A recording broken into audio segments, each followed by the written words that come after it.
আলহামদুলিল্লাহ আলহামদুলিল্লাহ আলহামদুলিল্লাহ, যিনি আমার সৃষ্টিকর্তা, যিনি এই পৃথিবীর সমস্ত জগতের সমস্ত সৃষ্টির সৃষ্টিকর্তা, পালনকর্তা, আমার আল্লাহর কাছে প্রথমেই শুকরিয়া আদায় করছি যে আমার আল্লাহ আমাদেরকে এমন একজন জালেম থেকে মুক্ত করেছেন। সবাই বলি আলহামদুলিল্লাহ। ভাইয়েরা আমার, আজকে কি লাগতেছে আমার বলার কোনো আমি বুঝতে পারতেছি না কি বলবো। আজকে আমি যারা আন্দোলনে শরীক হয়েছেন, যারা আন্দোলনে শাহাদাত বরণ করেছেন, যারা আন্দোলনে আহত হয়েছেন, সবার কাছে আমি এবং আমার দল কৃতজ্ঞ। বিশেষ করে আজকে বাংলাদেশ স্বাধীনতায় এবং বর্তমান স্বাধীনতায় যারা শাহাদাত বরণ করেছেন, আল্লাহ তাদেরকে শাহাদাতের মর্যাদা দান করুক, এই দোয়া করি। আর আমি আজকে একটা বার্তা দিতে চাই, আমার নিজের ব্যক্তিগত বার্তা। যারা আমরা ৭১ থেকে আন্দোলন করেছিলাম, ব্যক্তি স্বার্থের জন্য যদি আমরা আজকে বিভক্তি হই, তাহলে কিন্তু ৯৬ সালের মতো ঘটনা ঘটবে।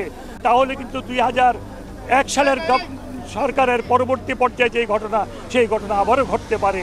যেমনিভাবে লগি বইটার ঘটনা ঘটেছিল, তেমনিভাবে সেই ঘটনা ঘটতে পারে যদি আমরা একত্রে না থাকি।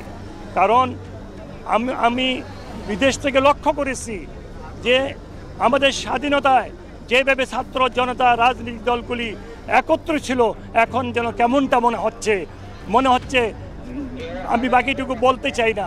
এই অবস্থা থেকে পরিবর্তন ঘটাতে হবে, না ঘটালে কিন্তু আমাদের অবস্থা কি হবে আল্লাহই ভালো জানেন।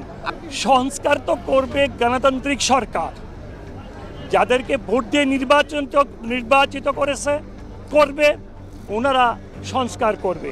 কারণ ওনাদেরকে তো আসলে ডক্টর ইউনূস সাহেব খুব ভালো মানুষ, আমরা সৌভাগ্যবান ওনার মতো একজন আমরা এই সরকারের প্রধান হিসাবে পেয়েছি। এবং এটা পাওয়াটা এটা আল্লাহর রহমত, আল্লাহর দয়া। উনি কিন্তু আমাদের অবস্থাটা বুঝবে, এই জন্য বুঝবে, উনি মিথ্যা মামলার আসামি, উনি কোর্টে দাঁড়াইছেন, উনি হাজতের সম্মুখীন হয়েছিলেন আমাদের মতোই। উপদেষ্টা পরিষদে যারা আছে তাদের মধ্যে কিন্তু একজন বা দুইজন এরকমটা হতে পারে, আর বাকিরা কিন্তু বুঝবেন আমাদের অবস্থা। আপনারা দোয়া করবেন যাতে করে আল্লাহ আমাদেরকে এমন তৌফিক দান করে যাতে করে শহীদ যারা হয়েছেন তাদের রক্তের সাথে যেন আমরা বেইমানি না করি। আর বিশেষ করে আমার একটা অনুরোধ থাকবে, এই যে 2001 সাল থেকে 2006 সাল পর্যন্ত আমাদের ভুলের জন্য কিন্তু অনেককে শাহাদাত বরণ করতে হয়েছে। শুধু তাই নয়, 96 সালে আমাদের ভুলের জন্য আমাদের অনেক, পরিষ্কারভাবে বলতে চাই, 96 সালে যদি আমরা ভুল না করতাম, বিশেষ করে ইসলামিক দলগুলো যদি ভুল না করতো, আওয়ামী লীগ কখনো ক্ষমতায় আসতো না। এই ক্ষমতা আসার মূলে কে, কারণ কি বুঝতে হবে, বুঝে ওখান থেকে আমাদেরকে শিক্ষা নিতে হবে।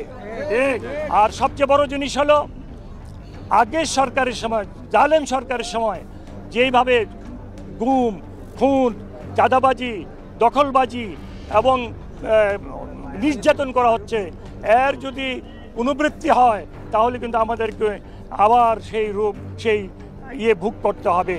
আমাদেরকে এইগুলি থেকে জনগণকে মুক্ত রাখতে হবে, চাঁদাবাজি থেকে, গুম থেকে, দখলবাজি থেকে এবং অন্যায় অত্যাচার অবিচার থেকে। আমি পরিষ্কারভাবে বলতে চাই, আমি আমার নেত্রী খালেদা জিয়া, ওনার কাছে আমি কৃতজ্ঞ। উনি যেই জেল খেটেছেন, যেই জুলুম অত্যাচারের সম্মুখীন হয়েছেন, যে কষ্ট উনি করেছেন, ওনার জীবনটা কি অবস্থায় উনি ছাড়া কেউ বলতে পারবে না।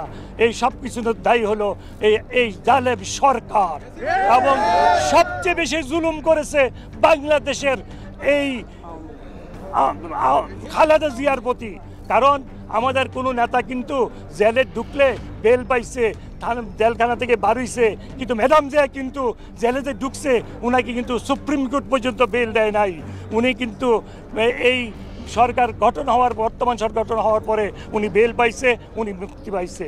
তাহলে উনার চেয়ে বেশি কষ্ট কেউ করে নাই। অনেকে বলতে পারেন আপনারা, আমি এই কষ্ট করেছি, আমি এইটুকু করেছি, কিন্তু ম্যাডাম জিয়ার চেয়ে বেশি কেউ করেন নাই। তাই ম্যাডাম জিয়ার জন্য দোয়া করবেন। তারেক জিয়া তো কত কষ্ট করছে আপনারা জানেন, ওনার জন্য দোয়া করবেন। আর বিশেষ করে আমাদের সাবেক রাষ্ট্রপতি, আমাদের গণতন্ত্রের প্রবক্তা, বহুদলীয় গণতন্ত্রের প্রবক্তা জিয়া রহমান সাহেব, উনি কি ধরনের ছিল আপনারা জানেন।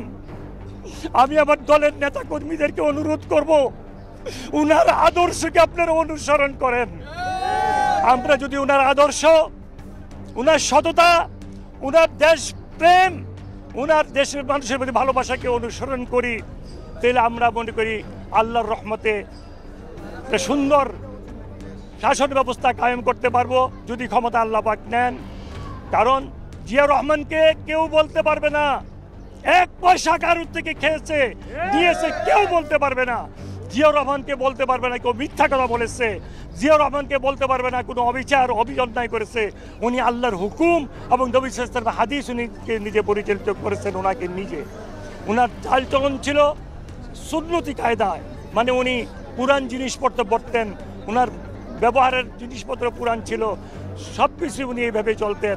একবার বঙ্গভবনে গিয়েছিলাম ওনার সাথে দেখা করতে, ওনাকে গিয়ে দেখলাম লাল চার খাস্তা বিস্কুট দিয়ে আমাদেরকে আপ্যায়ন করা হলো।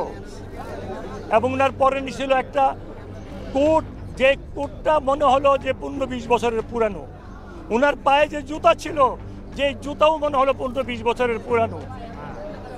এমন রাষ্ট্রপতি ছিল, এই জন্যই তো ওনাকে হত্যা করা হয়েছে।